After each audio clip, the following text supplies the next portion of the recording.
नमस्ते, मी राजश्री. माझ्या चॅनलवर तुमचं खूप खूप स्वागत आहे.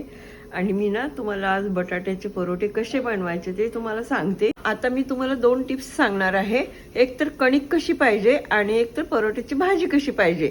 हे बघा, मी तुम्हाला आता भाजी दाखवते. हे भाजी बघा, असं चिकटपणा अजिबात, हे ओलसरपणा अजिबात नकोय, चिकटपणा असावा असं बटाट्याच्या भाजीला. ह्या कणिक अशी मळली पाहिजे. कणिक एवढी घेतलेली आहे आणि हे बटाट्याची भाजी एवढी घेतलेली आहे परोठ्यासाठी. तर मी आता तुम्हाला भरून दाखवते कशी भरायची ते. हे बघा, खूप सोपा आहे, सोप्या पद्धतीने बनली जाते आणि छान होतो. आणि तुम्हाला ह्याची भाजीची मी पिठामध्ये थोडंसं मिक्स केलंय आणि असं केलेलं आहे हा गोळा. आणि हे बघा, हे जे आहे ना, मी पुरण भरलेलं आहे ह्याचं बटाट्याचं. आणि हळूहळू सावकाश आपण जसं मोदकाला भरतो, मोदक करतो ना, आतमध्ये कळी, जसं कळी पाडायची नाही, आतमध्ये भरून घ्यायचं असं. आणि हळूहळू असं बोटाने हे करून हे वरती जे पीठ येते ना, हे कणिक, ते काढून टाकायचे असे. हे बघा, काढून टाकायची. आणि आता हे बघा, हे जे आहे ना, हे आता मी केल्यामुळं सगळं पुरण कडेपर्यंत पोहोचतं. आणि थोडं थोडं पीठ घ्या तुम्ही आणि असं लाटा. आता बघा, मी लाटून दाखवते तुम्हाला. अशी लाटायची, एकसारखी लाटायची. बघा, सगळे कडेपर्यंत गेले की नाही, बघा बरं.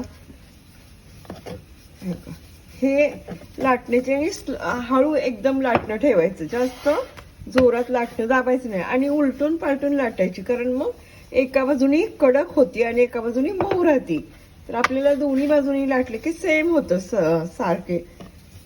हे बघा, मी आता अशी लाटली सावकाश सावकाश आणि एवढा मोठा परोठा झाला तेवढ्या कणकीचा. बघा, हे बघा, आता मी भाजून दाखवते तुम्हाला. हे बघा, असं भाजलेलं आहे, मी हे पलटलेलं आहे. असं पलटून पलटून भाजायचं, एकसारखं नाही. आणि तुम्ही बटर लावा, तेल लावा, काही लावा. मी तर बटर लावणार आहे ह्याच्यावरून. हे बघा, थोडं भाजत आलं की मग बटर लावायचं.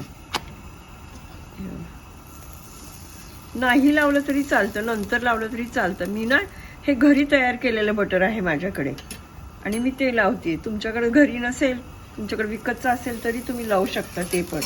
किंवा तुपाबरोबर सुद्धा भाजू शकता, तूप पण लावू शकता. बघा, मी गरमागरम परोठ्यावर मस्त लोणी घरी तयार केलेलं ठेवलेलं आहे. आणि दही आहे वाटीमध्ये, आणि लोणचं आहे आंब्याचं, आणि मी टमाट्याची चटणी केलेली आहे. ह्याची टमाट्याची चटणीची रेसिपी पाहिजे असेल तर तुम्ही मला कमेंट करा, मी नक्की तुम्हाला सांगते.